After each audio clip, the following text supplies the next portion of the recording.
सिद्धेभ्यः नमः सिद्धेभ्यः। ॐ नमः सिद्धेभ्यः। नमो अरिहन्ताणं। नमो अरिहन्ताणं। नमो सिद्धाणं। नमो सिद्धाणं। नमो आयर्याणं। नमो आयर्याणं। नमो उवज्झायाणं। नमो उवज्झायाणं। नमो लोवे सव्यसाहूणं। नमो लोये सव्यसाहूणं। पंच परमेश्वरी भगवान की जय। अहिंसामयी वीतराग विश्व धर्म की जय। देवादिदेव 1008 श्री आदिनाथ भगवान की जय। देवादिदेव 1008 चिंतामणि घोर उपसर्ग विजेता श्री पार्श्वनाथ भगवान की जय। देवादिदेव 1008 शासन नायक बाल ब्रह्मचारी भगवान महावीर स्वामी की जय। परम पूजनीय आचार्य श्रोमणि गुरुवर श्री कुंद कुंद महामुनिराज की जय। परम पूजनीय आचार्य श्रोमणि गुरुवर श्री विद्यासागर जी महामुनिराज की जय। परम पूजनीय निव्यापक श्रमण मुनि श्री सुधा सागर जी महाराज की जय। परम पूजनीय 3,9 करोड़ महामुनिराजों की जय। तपोदय अतिशय क्षेत्र की जय। परम पूज्य श्री श्री गंभीर सागर जी महाराज की जय।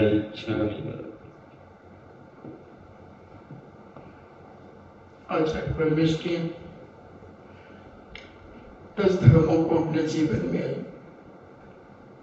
सदा पालन करते रहते हैं, क्योंकि ये 10 धर्म उनके मूल गुणों के अंतर्गत आते हैं।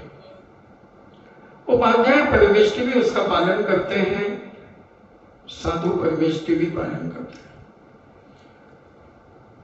जो भी धर्मात्मा है, जो भी सम्य दृष्टि प्रति है, वह भी अपने अपनी शक्ति अनुसार इन 10 लाक्षण पर्व का पालन करता है। क्योंकि 10 लाक्षण पर्व कोई 10 दिन के नहीं हुआ करते।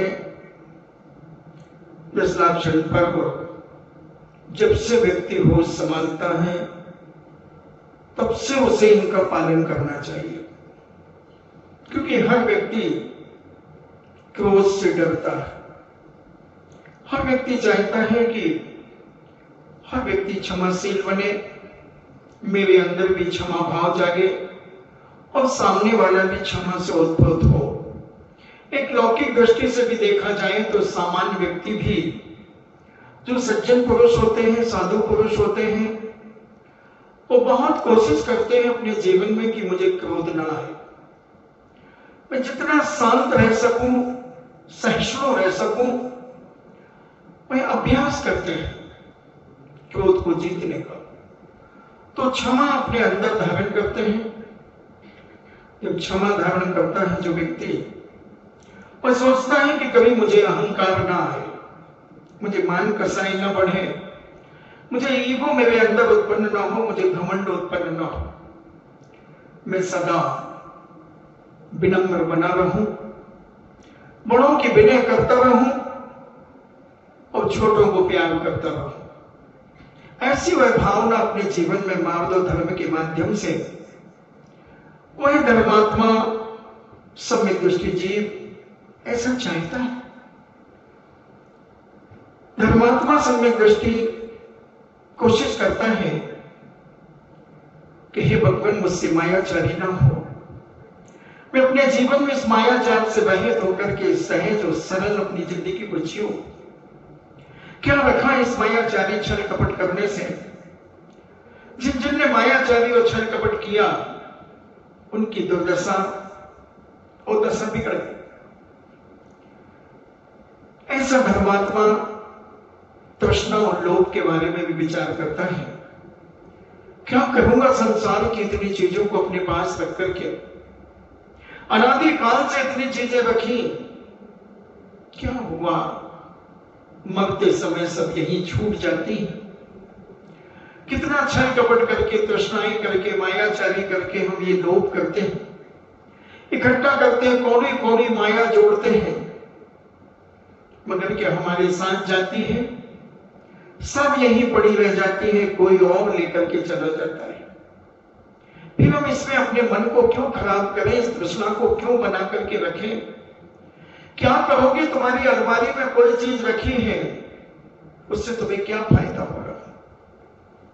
इतनी तृष्णाएं क्यों? 200 साड़ियां तुम्हारे पास रखी हैं, फिर और भी जिज्ञासा है लेने की और इच्छा है लेने की, क्या करोगे?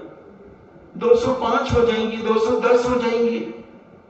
आखिर अलमारी में ही तो पैक है, कितनी पहनोगे एक साथ? एक दिन में कितनी बदलोगे? अगर एक दिन में भी तुमने एक साड़ी में 5 मिनट अगर पहनने के लगे तो तुम एक दिन में कितनी बदल पाओगे? 300 साड़ियां बदल पाओगे। 5 मिनट की एक साड़ी, 1 घंटे में 12 साड़ी, 10 घंटे में 120, 20 घंटे में 240 और 24 घंटे की 48 और ले लो, 288 साड़ियां बदल पाओगे। एक दिन में मगर कोई मां बहन बेटी में इतनी ताकत नहीं है कि वह साड़ी ही बदलती रहे। सोएगी भी ना, रोटी भी खाएगी, घूमेगी फिरेगी, रोटी बनाएगी, काम करेगी, स्कूल कॉलेज जाएगी, कोचिंग जाएगी, कितना समय निकल गया, कितनी साड़ी बदल पाओगे? क्या करोगी? इतनी तृष्णा, इतना लोभ। जो सज्जन होते हैं, जो धर्मात्मा होते हैं, वो अपने जीवन में बहुत संकुचित हो जाते हैं, बहुत कम वस्तुएं अपने पास रख करके अपने जीवन को आनंदित करते हैं। और जब ये चारों कसाओं से तुम परे हो जाओगे, भले थोड़े थोड़े रूप में परे हो जाओगे, फिर तुम्हारे अंदर आएगा वह सत्य। वो सत्य का आनंद तुम्हारे जीवन में स्फुटित होगा। उस सत्य को तुम अपने जीवन में जब स्फुटित होते हुए देखोगे, प्रकट होते हुए देखोगे, तो तुम्हें एक अपने आप से गरिमा उत्पन्न होगी। तुम्हें अपने आप में एक आनंद होगा कि देखो मैं अपना जीवन कितना सुचारू रूप से जी रहा हूं, जैसे अनंत भगवान ने कहा है, जैसे आचार्य परमेष्ठी, उपाध्याय परमेष्ठी और साधु परमेष्ठी जैसा उपदेश देते हैं, उसी प्रकार में अपनी दिनचर्या बना करके रख रहा हूं। हे भगवान, ध्यान देना, अगर इसमें कहीं गलती हो रही हो तो मुझे संबोधन करना। गुरु महाराज के चरणों में बैठकर हम अपनी दिनचर्या बताते हैं और कहते हैं, भगवान हम इस सत्य जीवन को जी रहे हैं, इसमें और क्या सुधार करना है मुझे कहें, मैं सुधार और करूंगा। गुरु महाराज उसकी भावनाओं को सुनकर के कहते हैं, बहुत अच्छा, कोशिश करो और आगे बढ़ने की। किसी भी प्रश्न आया, आचार्य जी ने कहा, पीछे देखो, पीछे देखो। इसमें बहुत रहस्य पूज्य मुनि श्री ने तो बहुत सारी बातें बताई। उन्होंने पीछे के लोगों के संस्कार देखो, पुराने लोग कितने संस्कारित थे, कितने विवेकशील थे, उनको देखो। संस्कृति को देखो, भारतीय संस्कृति पीछे कितनी अच्छी थी, कि सारा विश्व, सारा विदेश के लोग भारतीय संस्कृति को आज मान और सम्मान दे रहे हैं। पहले भी दिया, जो मैकाले लॉर्ड जो भारत में 1815 के करीब आया, उसने भी जब भारतीय संस्कृति को देखा तो रोमांच हो गया। कितनी सरल और सहज जनता, बहुत भोली जनता थी हमारे भारत की, बहुत सहज और सरल थी हमारी जनता। एक एक किसान, क्योंकि भारत एक कृषि प्रधान देश माना जाता है और किसान के अंदर ज्यादा छल कपट नहीं होता। किसान आज जो छल कपट से युक्त हो रहा है उसका श्रेय व्यापारियों को जाता है। व्यापारियों ने उनके साथ जब धोखाधड़ी करना शुरू किया, उनके साथ जब छल कपट करना शुरू किया, तो वो भी कोई मिट्टी का नहीं बना है, वो भी जीव है, वो भी चेतन है, वो भी मनुष्य है, वो भी रोटी खाता है, तुम भी रोटी खाते हो, उसमें भी बुद्धि है, तुम में भी बुद्धि है। तो किसी में कम तो किसी में ज्यादा, तो कम वाले की ज्यादा भी हो जाती है और ज्यादा वाले की कम भी हो जाती है। तो ज्ञानावर्णी कर्म का क्षणोत्सव है। तो पीछे देखो, यानी अपने बुजुर्गों को देखो, अपने पीछे के लोगों को देखो, अपने साधु संतों को देखो, अपने इतिहास को देखो, अपनी संस्कृति को देखो कि हमारी संस्कृति क्या थी पहले, हमारे परिवार के संस्कार क्या थे पहले। उन 100 के पीछे इतिहास को अगर आदमी, हर व्यक्ति अपने 25-50 साल पुराने परिवार का इतिहास देखे और फिर अपने आप को देखे, क्या हम वैसा कर रहे हैं जो हमारे बाप दादा करते थे? क्या उतना पुण्य हम अपने जीवन में कमा रहे हैं जो हमारे बाप दादा कमाते थे? कितनी सरलता और सहजता जो हमारे पिता में, हमारे दादा में, परदादा में थी कि आज वो हमारे पास है। 100 पीछे देखने में लाखों उत्तर छुपे हुए हैं, करोड़ों उत्तर छुपे हुए हैं, क्योंकि जो आचार्य महाराज होते हैं वो सूत्र रूप में कहते हैं। सूत्र की टीका, उप टीकाएं, उसके बाद वाले लोग उन पर विचार करते हुए टीकाएं, उप टीकाएं करते चले जाते हैं। बहुत सोचा जा सकता है उस एक पॉइंट के ऊपर। इतिहास को खंगाला जा सकता है, संस्कृति को दोहराया जा सकता है और अपने आप का शुद्धिकरण किया जा सकता है, अपने परिवार का शुद्धिकरण किया जा सकता है। आज दोपहर को बहुत सारी चर्चा चल रही थी कमरे के अंदर, वो सब इसी पीछे देखने की बातें थी। पीछे देखो, तुम्हारे बाप दादाओं ने क्या क्या किया है।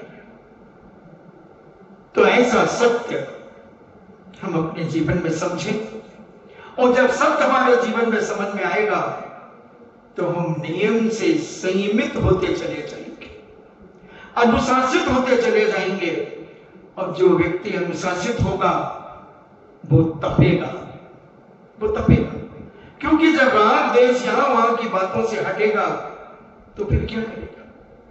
तपेगा, तपना सीखेगा। इस शरीर को भी तपाओ। प्रश्न उठ सकता है, क्या शरीर के तपाने से आत्मा तपेगी? तो तुम दूध तपाते हो, क्या करते हो? भोज क्या करते हो? दूध तपाते हो ना? कौन कौन दूध तपाता है? मैं उससे पूछना, उससे मिलना चाहता हूं आज उसके मैं दर्शन करना चाहता हूं, उस माँ, बहन, बेटी के, उस पिता के, उस भाई के, उस बेटे के जो दूध तपाता है, वो माई का लाल मेरे सामने आए। आज मैं उससे वार्तालाप करूंगा, रूबरू, क्या बोलते हैं, रूबरू करूंगा। आज उससे साक्षात्कार करूंगा। कौन दूध तपाता है उससे लाओ, सारी दुनिया को चुनौती है। दूध तो आज तक किसी ने नहीं तपाया और ना कोई तपा सकता है। दूध तपने के पहले भगोनी तपाई जाती है, भगोनी तपती है। उसी प्रकार आत्मा एक दूध के समान है, इस शरीर रूपी भगोनी में रखी है। इसलिए शरीर रूपी भगोनी को हम व्रत उपवास नियम के माध्यम से इसे तपाते हैं। और जब ये शरीर तपता है तब हमारी आत्मा शुद्ध होती है। पानी निकलता है, जैसे दूध तपता है उसका पानी निकलता है, उसी प्रकार हमारी शरीर जब तपता है तो आत्मा से राग देश रूपी पानी निकलता है, क्रोध मान माया लोभ रूपी कसाई निकलती हैं, मन मुटाव निकलता है और हम तपते तपते जैसे दूध रबड़ी के रूप में बन जाता है, मावा बन जाता है, ऐसे ही हमारी आत्मा इतनी मजबूत बनने लगती है कि हम और आगे बढ़ने के लिए त्याग की ओर बढ़ जाते हैं, त्याग की ओर बढ़ जाते हैं। क्योंकि जैसे जैसे आदमी तपता जाएगा उसे संसार की चीजें विकल्प रूप में उसके जीवन में प्रकट होती रहेंगी, उनको छोड़ेगा, उनको छोड़ेगा, छोड़ेगा और छोड़ता चला जाएगा, त्याग करता चला जाएगा, त्याग करता चला जाएगा। और जब त्याग करेगा तो फिर वह आकिंचन बनेगा, आकिंचन बनेगा, खाली होगा।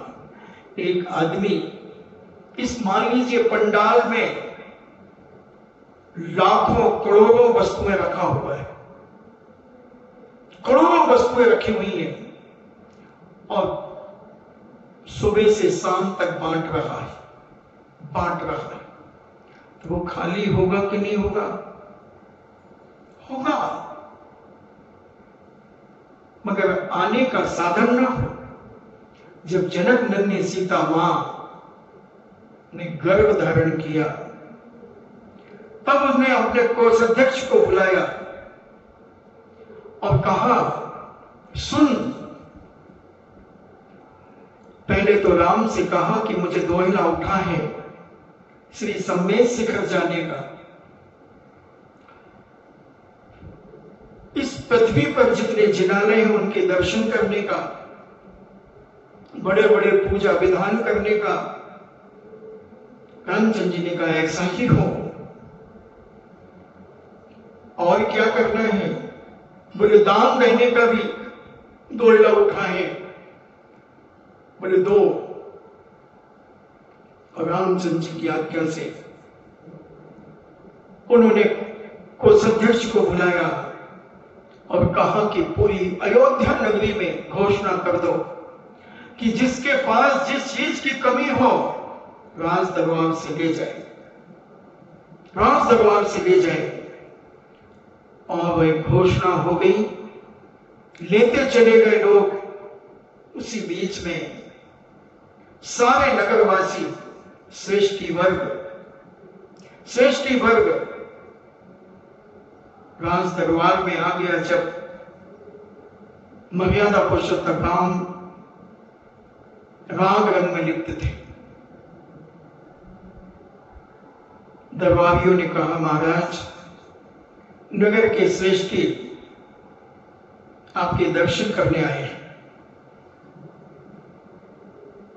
रामचंद्र जी विचार करते हैं, अचानक दर्शन करने का क्या कारण? फिर भी राजसभा खोल दी जाए और राजसभा के दरवाजे खोल दिए गए। सारे सभासद राज दरबार में बैठ गए। मर्यादा पुरुषोत्तम राम भी जाकर के राज सिंहासन पर बैठ गए। अब किसी से हिम्मत नहीं हो रही है कुछ कहने की। सब एक दूसरे की शक्ल देख रहे हैं, कोई सिर नीचा किए हुए, कोई सिर खुजला रहा है, कोई पैरों को देख रहा है। रामचंद्र जी कहते हैं, कहो, जिसको जो कहना है कहो, मैं सुनने के लिए आया हूं, आप सबको दर्शन देने के लिए आया हूं। लोगों को भय था कि कहीं राजदंड की घोषणा ना हो जाए, कहीं मृत्युदंड की घोषणा ना हो जाए, क्योंकि बातें नीचे बैठ करके बहुत सारी बातें कर ली जाती हैं। जब बड़ों के बीच आते हैं तो बहुत सारी बातें हम भूल जाते हैं। बहुत सारे लोग घबरा गए। जैसे तैसे हिम्मत करके एक व्यक्ति उठा, महाराज क्षमा प्रदान करें, महाराज अभय दान दे। हाँ, तुम्हें अभय दान दिया जाता है, तुम्हें क्षमा की जाती है। जो तुम कहोगे वह सब सुना जाएगा। महाराज, सारी अयोध्या में अत्याचार हो रहा है, कुशील का सेवन बढ़ रहा है, असंयम की ओर लोग बढ़ रहे हैं और वो रायना दे रहे हैं कि जब रावण के यहां पर अयोध्या की महारानी जनक नंदिनी सीता जी रावण के यहां रहकर के पुनः घर में वापस आ सकती हैं, तो फिर किसी की स्त्री भाग गई, उसे पुनः रखने में क्या? राजन, यह रघुवंश निष्कलंकता से सारी दुनिया में प्रसिद्ध है। अपराध माफ हो। सारी सभा शून्यता की ओर चली गई। मर्यादा पुरुषोत्तम राम ने स्वप्न में भी नहीं सोचा था कि कोई ऐसा सोच सकता है अयोध्या के राजा की रानी के ऊपर। चिंतित और चिंता से युक्त हो गए।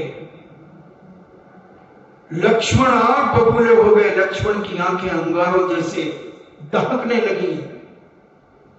लक्ष्मण बार बार अपना तीर कमान देखने लगे, मगर राम संयमित थे। राम सत्य के स्वरूप को जानने में प्रखर थे और त्याग और राम को भी समझते थे। राम ने ठीक है, न्याय होगा। दोहिने सुन लिए थे, कृतांत वक्र को इसी समय बुलाया जाए। कृतांत वक्र मर्यादा पुरुषोत्तम राम का सेनापति था। वह आता है। कृतांत वक्र सीता को दोहले उठे हैं इस भूमि के कृत्रिम कृत्रिम चैत्यलों के वंदना दर्शन करने के। समय शिखर के जाओ, सीता अकेले जाएगी, कोई उसके साथ नहीं जाएगा। और सुनो, उसे घनघोर जंगल में छोड़ करके आ जाओ।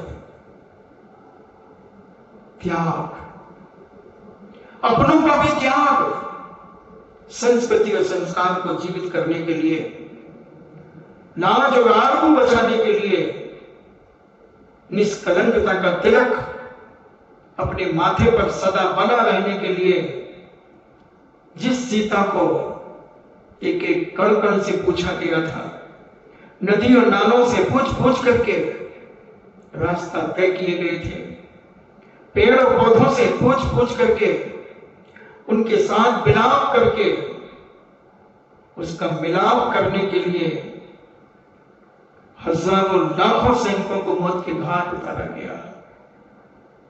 बहुत गहरी बात है बंधु समझने की। बड़े बड़े विद्याधर से युद्ध हुए, पति नारायण मारा गया, 18,000 नारियां विधवा को प्राप्त हो गई, बहुओं की विद्या तहस नहस हो गई एक नारी के लिए, एक शीलवती नारी के लिए इतना युद्ध हुआ। आज 6,25,000 वर्ष लगभग हो गए, उसके बावजूद भी अभी सारी दुनिया में राम और रावण का युद्ध एक एक बच्चे बच्चे की जिह्वा पर है, बच्चे बच्चे की आंखों में झूलता है। इतना लंबा समय होने के बाद आज भी राम और रावण युद्ध। राम की कथा हर दर्शन काल में राम को स्वीकारा। जैन दर्शन ने तो स्वीकार किया ही किया। श्वेतांबरों ने भी किया, बौद्ध ने भी किया, हिंदू दर्शन ने भी किया। अनेक अनेक कल्पनाओं के द्वारा सबने अपने अपने ढंग से राम का स्पर्श किया। कहीं ना कहीं से राम को जनक नंदी सीता का स्पर्श हुआ। हर दर्शनकार ने, जो जितने भी भारतीय दर्शन हैं, इन सभी दर्शनकारों ने अपने अपने तरीके से, किसी ने भाई बहन का रूप बना दिया राम को और सीता को, और उनका विवाह करा दिया। अनेक रामायण, अद्भुत रामायण, अध्यात्म रामायण, वाल्मीकि रामायण, तुलसी की रामायण, ऐसी 35 रामायणें हैं। अनेक अनेक तरीके से मतलब सबने राम का स्पर्श किया। जैन दर्शन में भी पयुम चरित्र और पद्म पुराण, उत्तर पुराण और विमल सागर सोरी का पौम चरित्र, ऐसे अनेक अनेक ग्रंथ इन बलभद्र पर लिखे गए। 8वें बलभद्र पर लिखे गए, और भी 8 बलभद्र हुए, 9 बलभद्र हुए, 8 एक के पर इतना लिखा गया, मगर बाकी पर हो सकता है कि अभी अपन उनके नाम पे नहीं अच्छे से जानते हो। ज्यादा कृष्ण और लक्ष्मण नारायण को जानते हैं, जरासंध और रावण को हम जानते हैं, और हम पति नारायण, नारायण, बलभद्रों को नहीं जानते। मगर मुझे एक ऐसे ख्याति प्राप्त हुए क्योंकि इन्होंने अपने जीवन में एक संयमित जीवन जिया। संयमित होकर के त्याग के मार्ग पर ही आगे बढ़ने का पूरा प्रयास किया। और जब अपवाद सुना तो जनक नंद ने सीता के साथ कोई दया भाव प्रकट नहीं हुआ और सीता को इस दोहरा पूरे करने के बहाने जंगल में छोड़ दिया।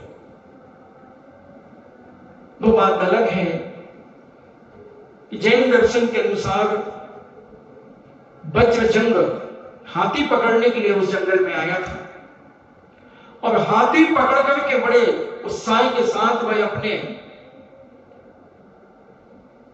पुंडरीकपुर में जा रहा था। मगर सीता का रुदन सुनकर के, घनघोर जंगल में एक नारी का रुदन सुनकर उनके बहुत सारे सामंत उस नारी की खोज में निकल पड़े। रुक गए उसका रुदन सुनकर के। जहां बड़े बड़े शक्तिशाली योद्धा प्रवेश करने में कांपते हैं, वहां एक नारी कैसे हो सकती है? जब सारा दृश्य खोज करने पर पता चला, और राजा वज्रजंग जब उस नारी को देखता है, उनसे पूछता है कि तुम कौन हो? तब वो कहती है, राजा जनक की पुत्री, भामंडल की बहन, राजा दशरथ के बेटे राम की मैं धर्मपत्नी सीता। जब उसका परिचय सुनकर सारी दशा सुनाती है, स्वयंवर मंडप से लेकर के सीता हरण तक, और सीता हरण से लंका से लेकर अयोध्या तक, और अयोध्या से लेकर उस घनघोर वन तक, उसी समय वज्रजंग कहता है, लो मैं तुझे अपनी बड़ी बहन मान करके घर ले जाऊंगा। चरण छूता है, चरण छूता है, और अपने घर पुंडरीकपुर ले जाता, बड़े धूमधाम से प्रवेश कराता है। क्योंकि जब त्याग आदमी का बढ़ता है तो उसका मान और सम्मान भी बढ़ता चला जाता है। जैसे जैसे अंदर से त्याग होता है संसार की असारता का, वैसे मान और सम्मान उसके जीवन में बढ़ता है। और जनक नंदन ने सीता का त्याग राम ने किया, मगर सीता ने राम का त्याग नहीं किया। सीता ने राम के त्याग से प्रभावित न होकर राम से नफरत नहीं की, नफरत नहीं की। राम को संदेश दिया कि अगर तुम त्याग में इतने ही अग्रसर हो गए हो तो कहीं ऐसी गलती न कर लेना कि समीचीन सम्यक धर्म को भी त्याग दो। बहुत सारा उपदेश दिया कृतांत वक्र के माध्यम से।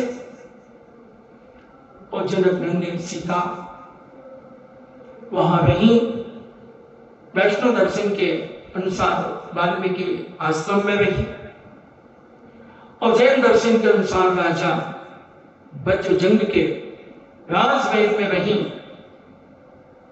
और उन्होंने वहां भी और कुछ दोहले देखे। तलवार में अपना मुख देखना वीरता का प्रतीक है।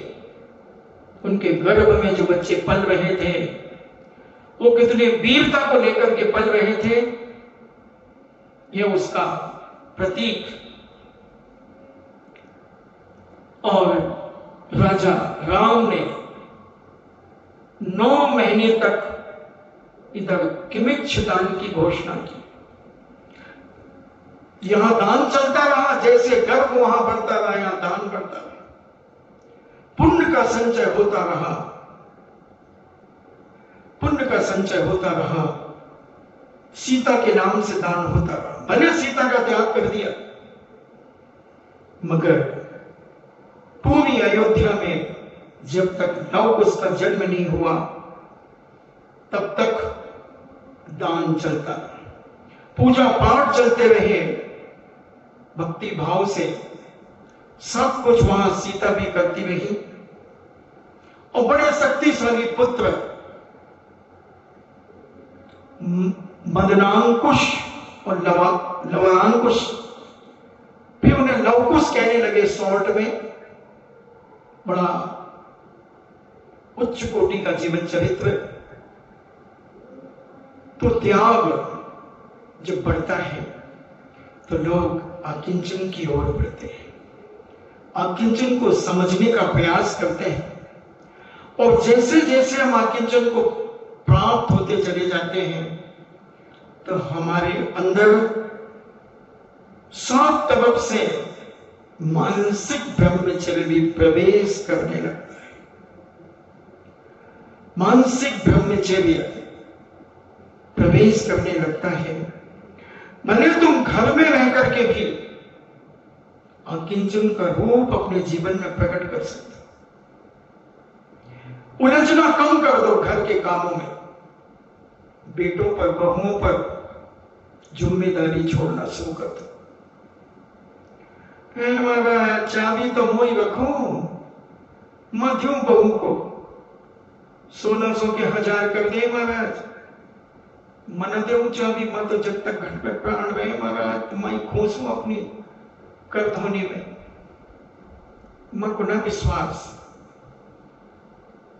महाराज तुम ही तो कहते हो विश्वास है बास में विश्वा, आशा में छुपी है निराशा, शब्दों के संग न बहना, सुन लो मेरी बहना।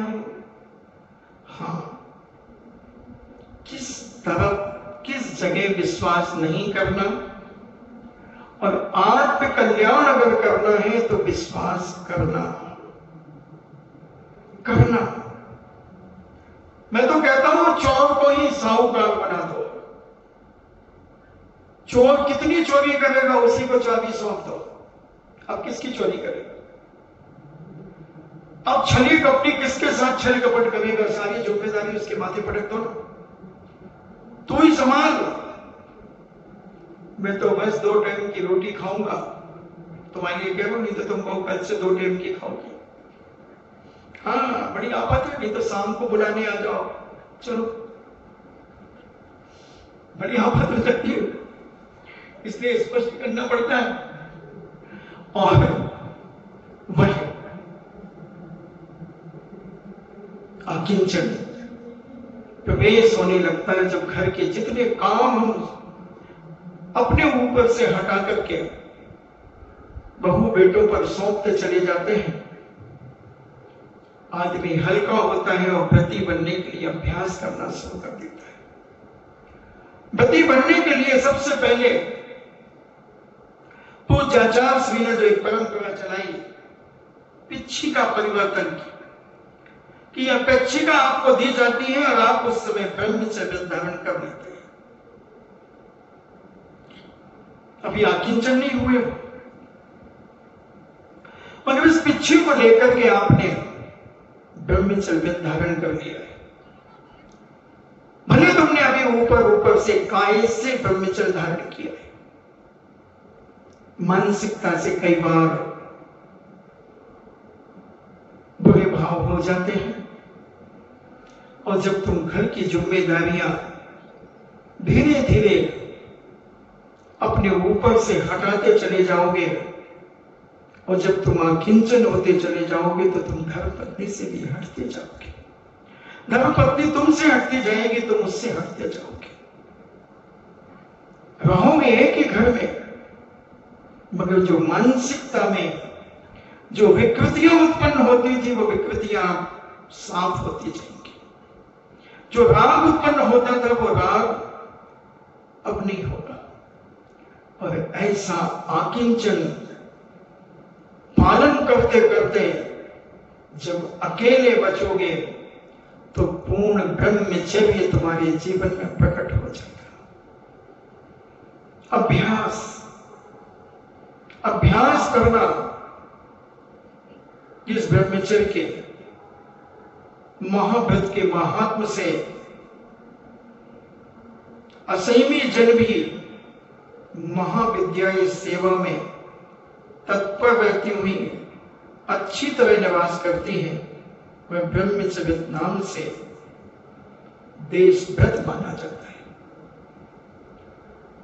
हमारे पूज्य आचार्य श्री कहते हैं कि अगर दो प्रतिमा धारण करने वाला निर्दोष चर्या का पालन करता है तो वो भी सारी समाज में अपना आदर्श ऐसा फैला सकता है कि सारी समाज उसके एक इशारे पर चलने को तैयार हो सकती है। मगर संयमी हो, निर्लोभी हो, तृष्णा से रहित हो, स्वार्थ से रहित हो, निस्वार्थ अगर अपना जीवन जीता है तो बहुत प्रभाव बना सकता है, बहुत प्रभाव बना सकता है। यहीं पर वही बात पूज्य आचार्य सार्वभौम महाराज कहते हैं कि जिस ब्रह्मचर्य के प्रभाव से, महाव्रत के महात्म से असंयमी जन में भी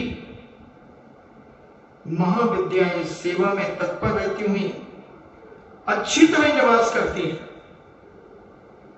वह ब्रह्मचर्य व्रत नाम से देशव्रत माना गया है। उसके पास भी बड़े बड़े देवता आकर के उसके चरणों में नतमस्तक हो सकते हैं। निर्दोष ब्रह्मचर्य पालन करने वालों के पास भूत पलीत तो भटकते ही नहीं। कई लोग कहते हैं, उन्हें ऊपरी बात है, लाओ, नहीं महाराज वो आपके पास नहीं, क्यों नहीं आएंगे भाई, डरते क्यों है, आओ हम भी तो देखें। और आगे जाएं तो फिर 1 मिनट में सीधे होकर के चले जाते हैं।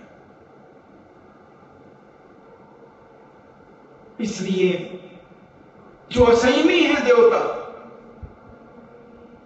वो विद्याएं भी उन महा उत्तम ब्रह्मचर्य का पालन करने वाले जो बड़े बड़े साधक होते हैं उनके चरणों में नतमस्तक हो जाती है। महाशक्ति के धनी उनके चरणों में आकर बड़ी शांति का अनुभव करते हैं।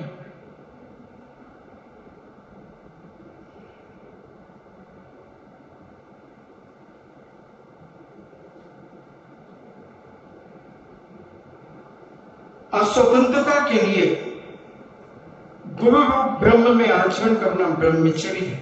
यानी ब्रह्म में चलिए, ब्रह्म में आचरण करना ब्रह्मचर्य है।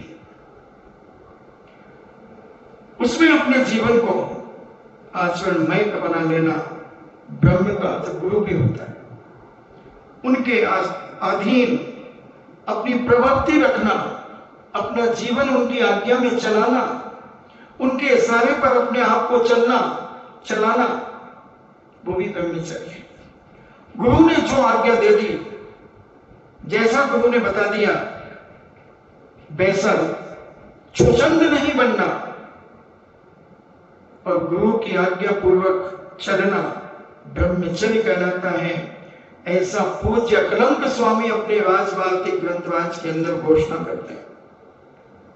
राग देश को त्याग करने वाले जो पुरुष अपने मन रूपी नेत्रों से समस्त दुनिया की स्त्रियों को अपनी माता के समान देखते हैं, उनके सर्वोत्कृष्ट ब्रह्मचर्य व्रत होता है। समस्त दुनिया की जो साधक, जो त्यागी व्यक्ति अपनी दृष्टि को बदल लेता है, माता बहन सुता पहचानो। अब 10 लाक्षण में ब्रह्मचर्य की पूजा करते हैं। माता सुता बहन स्त्री नारी को पहचानो। तो स्त्री नारी भी पुरुषों को पिता पुत्र और भाई पहचाने, ताकि तो दोनों हाथ से बसती है। दोनों अपने आप को अगर संभालते हैं तो ये ब्रह्मचर्य व्रत प्रकाशित होता है, शक्ति प्रदान करता है, ऊर्जा देता है, मानसिक और शारीरिक शक्ति को बढ़ावा देता है। अब कई बार सोचते हैं, विचार करते हैं कि हम लोग इतना खाते हैं, इतना पीते हैं, महाराज जी आप लोगों को ऐसी गर्मी में कैसे रह जाते हो? मैं कहता गर्मी का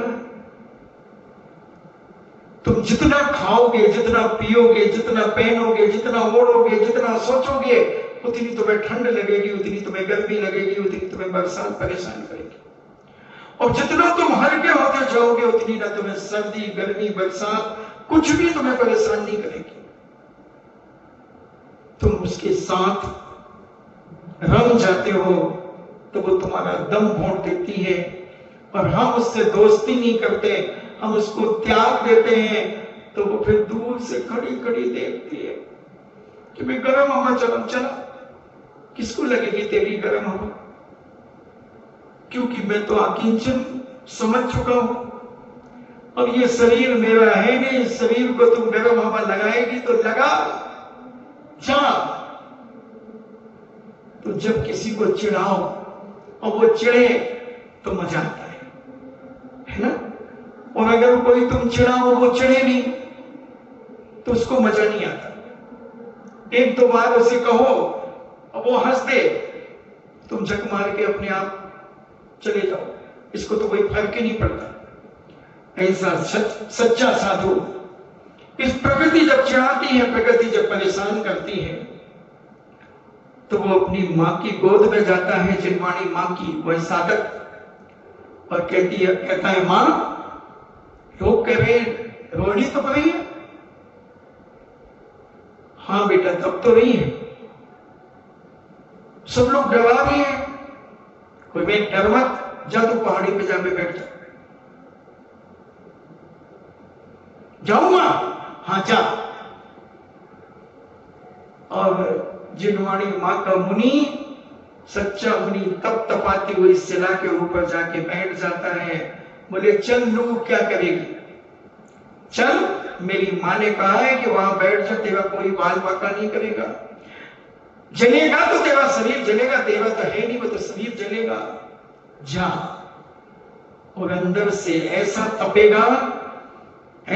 तपेगा जैसे तुम्हारे आभूषण जब सुनार तपा करके लाता है तो कैसे हल्के हल्के से ऑरेंज से दिखते, हल्के हल्के ऑरेंज से कलर के दिखते, लालिमा दिखती है और तुम्हें कितनी अच्छी लगती है। साफ की इसने देखो, और तुम गले में डाल करके अपना हार उस सामने, वो क्या तो एक लंबा सा कांच लगा होता ना घरों में, उसके सामने क्या होता,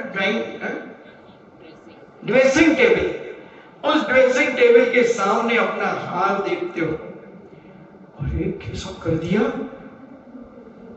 किसके यहाँ से करा के तुझे क्या करना, मेरा दोस्त है वो है, तुम्हारे तो सभी दोस्त है, हाँ सब कूपन आगे मारे, सबके यहां से अच्छा काम। तो ऐसी लालिमा उसकी आत्मा में उत्पन्न होती है। ऊपर से शरीर भरे काला पड़ सकता है, सूख सकता है, पेट और पीठ चिपक सकते हैं, मगर अंदर से ऐसा तेज टपकता है, ऐसा तेज, ऐसा ओज कि जिसको देख करके आदमी नतमस्तक हो जाता है। उस ब्रह्मचर्य की महिमा क्या बखान करो, उस संयम की क्या महिमा करो। ऐसा आनंद उस साधक के जीवन में आता है जो आकिंचन के बाद जब ब्रह्मचर्य अपने अंतरंग परिणामों से विशुद्ध करता है, और ऐसा आनंद विभोर होता है क्योंकि उसके राग द्वेष का त्याग करने वाले जो पुरुष अपने मन रूपी नेत्र से अपने परिणामों को जो बदल देते हैं, अपनी भावनाओं को जो पवित्र कर लेते हैं, उनके जीवन में ऐसा सर्वोत्कृष्ट ब्रह्मचर्य का भास हो जाता है।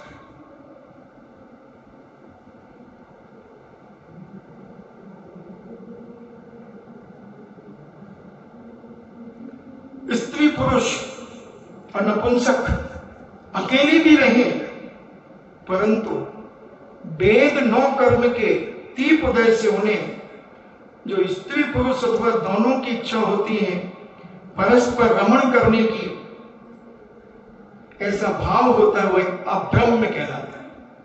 तुम भले अलग अलग रहो तो तुम ब्रह्मचारी नहीं होगे। अलग अलग रहने पर बहुत सारे लोग जेलों में बंद हो जाते हैं, तो क्या वो ब्रह्मचारी हो गए? नहीं। जब तक अंदर की परिणामों की विकारता, विषमता, मानसिकता में जब तक ब्रह्मचर्य प्रवेश नहीं करेगा, तब तक तुम कितने दूर भी रह जाओ उससे कोई फर्क नहीं पड़ता। बंद स्त्री पुरुष दूर हो जाए, किन्नर भी दूर हो जाए, उससे कोई फर्क नहीं पड़ता। किन्नर की वासना भट्टे के समान कहीं 24 घंटे वासना जागती है किन्नर को, 24 घंटे। हमारे नेमीचंद जी सिद्धांत चक्रवर्ती महाराज ने जीव कांडादि के अंदर कहा कि स्त्री की वासना कंडे की अग्नि के समान और पुरुष की वासना तिनकों के समान। जैसे बहुत सारे सूखी घास आग लगा दो, एक साथ भड़कती है और थोड़ी देर में शांत हो जाती है। पुरुषों की वासना के लिए कहा, और स्त्री की वासना छुपी होती है। जैसे कंडे में कंडे की अग्नि छुपी होती है, ऊपर से राख लगी होती है, ऐसे स्त्री की वासना होती है। और जो किन्नर होते हैं वो भट्टी, कुमार भट्टा लगाता है, कितने दिन तक भट्टा गर्म रहता है। ऐसी आग उन किन्नरों को सदा पंच इंद्रियों के विषयों की बनी रहती है। वो कितने दूर दूर रहे उससे कोई फर्क नहीं पड़ता। सबसे बात है भावों की, अंदर के भावों में कितनी पवित्रता है तुम्हारे अंदर, ये समझना बहुत जरूरी है। और जब तक रमण करने की भावना बनी रहेगी, जब तक तुम कितना भी भेष बना लो ब्रह्मचारी का, तो भी तुम ब्रह्मचारी ब्रह्मचारिणी एलक छुल्लक मुनिराज आदि का बने रहो। अगर अंदर वासना भरी है तो ये भेष है बंधुओं, बाकी ये महाद्वेष है। समझने इसको जीवन में बिल्कुल अखंड, जैसे नारद का ब्रह्मचर्य, भले नारद की दशा जो हुई वो हुई, मगर अंदर और बाहर से इतने निर्विकार थे कि रानी कैसी भी अवस्था में अपने महल में है और वो वहां जाने की अनुमति थी उनको। बहुत बड़ी बात है, तो बहुत बड़ी बात है। किसी भी रानी के राजमहल में वो जा सकते थे, वनवास में जा सकते थे, और सारी रानियां उन्हें सम्मान देती थी, सारे राजा उन्हें सम्मान देते थे। एक ही विशेषता थी उनके जीवन में कि उनका मन इतना पवित्र था, इतना पवित्र था कि कभी उनके मन में वासना जागृत नहीं होती थी। किसी भी अवस्था में किसी को भी देख ले, किसी को भी देख ले, जवान को देख ले, कुंवारी को देख ले, किसी को भी देख ले, सुंदर से सुंदर राजकुमारियों को देख ले। इसलिए जैन दर्शन में भी नारद का स्थान बताया, और ऐसे 9 नारद ये हुंडा और सल्फनी काल दोष के कारण उत्पन्न हुए जैन दर्शन के लिए। औद्वार नाम के नारद रामचंद्र जी के समय पर हुए, औद्वार नारद नाम के। कहीं भी जाना, भले यहां से वहां भिड़ाना इनका काम था, मगर मानसिक पवित्रता इतनी पवित्र थी बंधुओं कि स्वप्न में भी किसी को इनके ऊपर विश्वास गलत नहीं होता था। ऐसा अखंड ब्रह्मचर्य का जो पालन करते हैं वो उत्तम ब्रह्मचर्यधारी होते हैं।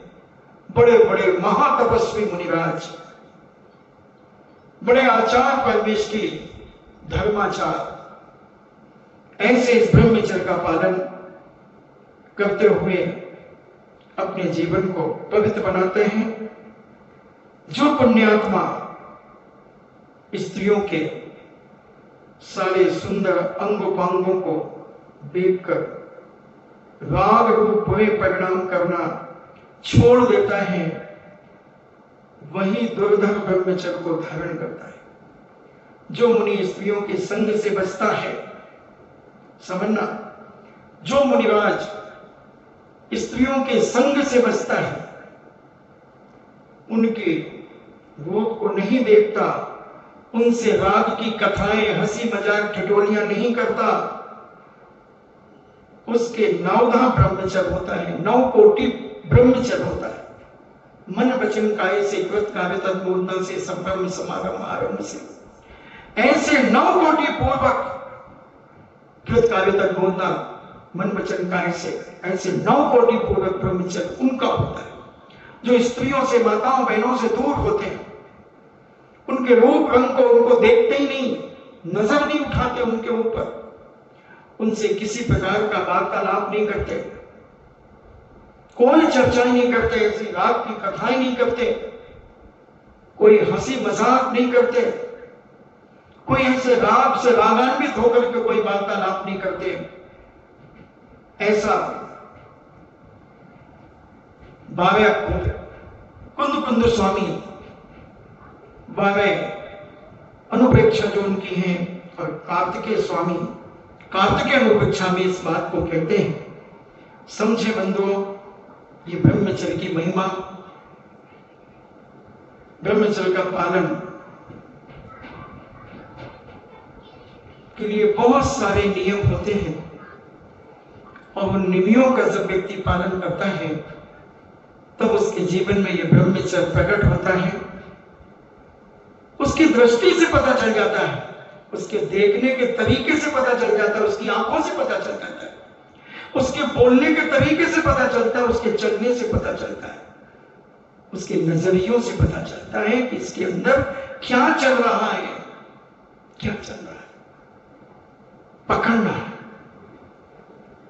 कितना भी वो अपने आप को त्यागीवती बना ले, मगर उसका चेहरा बता देता है कि ये कितना त्यागीवती है।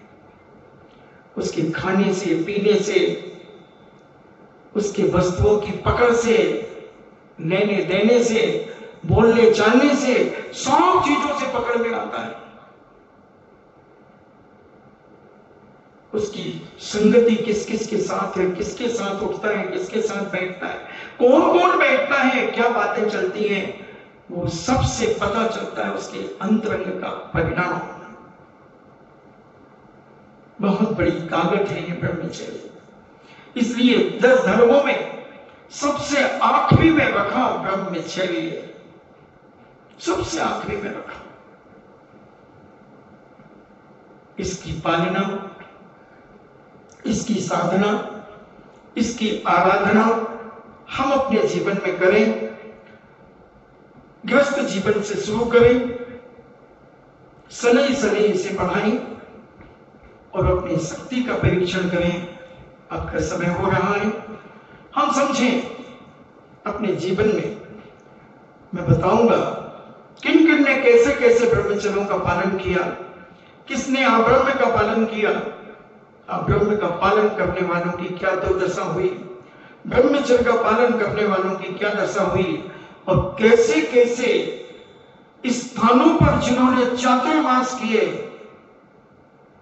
उनकी सारी चर्चाएं अपन सुनने का प्रयास करेंगे, समझने का प्रयास करेंगे कि ये महाब्रह्मचर्य व्रत 10 लाक्षण पर्व का प्रत्येक व्यक्ति के जीवन में कितना आवश्यक है। बहुत चर्चाएं आज इसी विषय पर दोपहर को कमरे में हुई। कुछ लोगों के बीच में अगर उन पर अमल कर लिया जाए तो जीवन पवित्र हो सकता है, जीवन महान हो सकता है, जीवन ऊंचाइयां छू सकता है। अपन करेंगे समय समय पर इसकी चर्चा करेंगे और इसके नहीं पालन करने में क्या हानियां हैं, पालन करने में क्या फायदे हैं, कितना हम पालन कर सकते हैं और किन किन ने पालन करके क्या पाया, क्या खोया। इन सारी चीजों पर अपन आने वाले समय पर चर्चा करेंगे। इन्हीं मंगल भावना के साथ हम जिनवाणी स्तुति को करते हैं।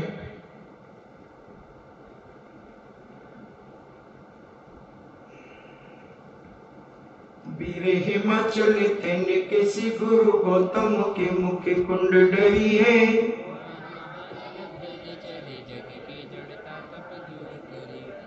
ज्ञान पयो निधि माही वाली बहु भंग तरंगन सो छेरी है।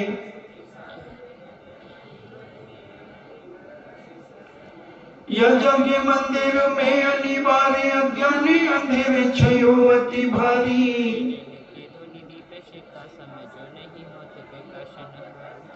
तो किसे भांति पदारथ पाति कहा रहते रहते अभिचारी।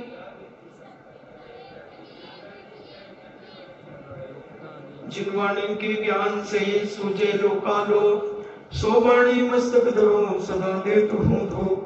हे जिनवाणी भारती तो जपो दिन रे, जो तेरो शरणावे सो पावे सुख चैन। देव भजो हरि हंत को प्रभु सेवा निर्ग्रंथ, दया धर्म पालो सदा यही मोक्ष का पंथ। 9 बार नमो का।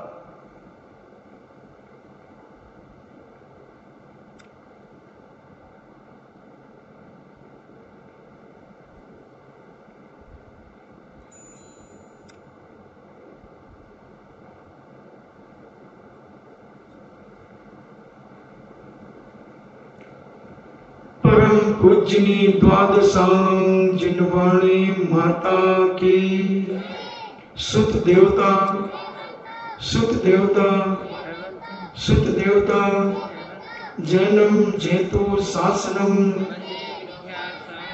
जैनम जेतु शासनम जैनम जेतु शासनम।